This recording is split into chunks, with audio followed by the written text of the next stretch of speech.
Hello, good evening, welcome to Adwick Lane, and this video is called Weekend Maintenance because basically the relaying gangs were in at the weekend, and they changed a bit of the track configuration a little bit. There was a long radius point here. I've taken that out, put a short one in there, and put a new piece of track in here.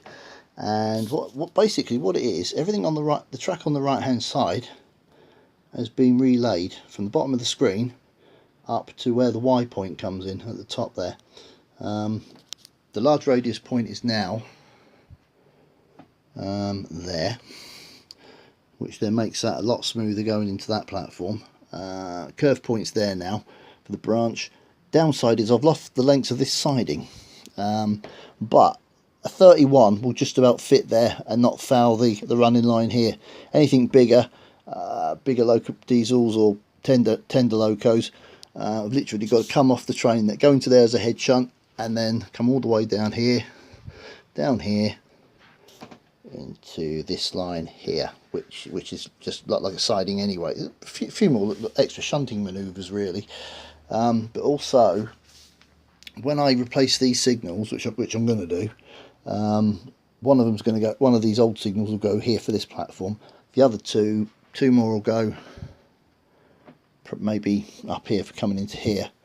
But when I put the new signals in, I'm going to move them up, so this one comes up to here. Simple reason is then I can get 4 coach trains in all 3 of these platforms. I'm going to move these up to here as well. That way, you know, you get 4 coaches in. The locomotive will be off the platform, but I'm not worried about that. And what prompted it was my HSTs. It was all my HSTs' fault, because I've got a spare intercity liveried coach and blue and grey one, and I worked out that I can run 4 coaches. The end of the power car comes out to about here roughly, so I can run 4 coach HSTs. My 91s and my Mark 4s I can't, because the Mark 4 coaches are just slightly too long. I measured it up, and the locomotive ends up about here, which obviously is no good. But my HSTs and all my loco stock I can then run as 4 coach rakes, which will make it a lot better and things.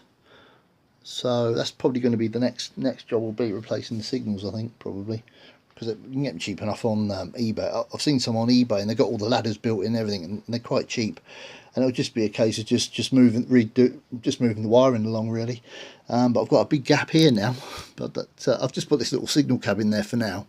I'll probably, you know, landscape round it and stuff like that. All needs ballasting, reballasting and stuff.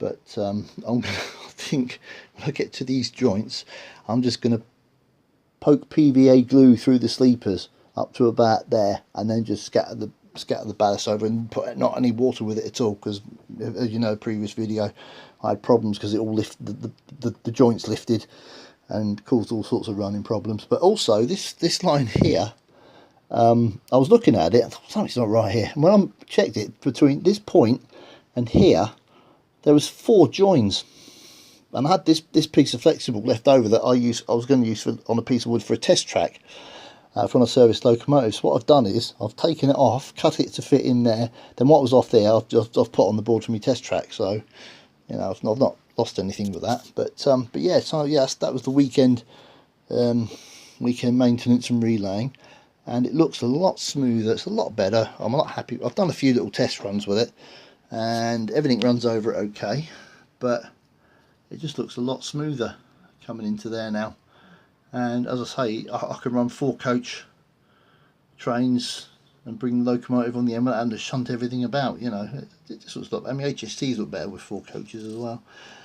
So anyway, that's it from Adwick Lane. Thanks for visiting, and feel free to comment and subscribe.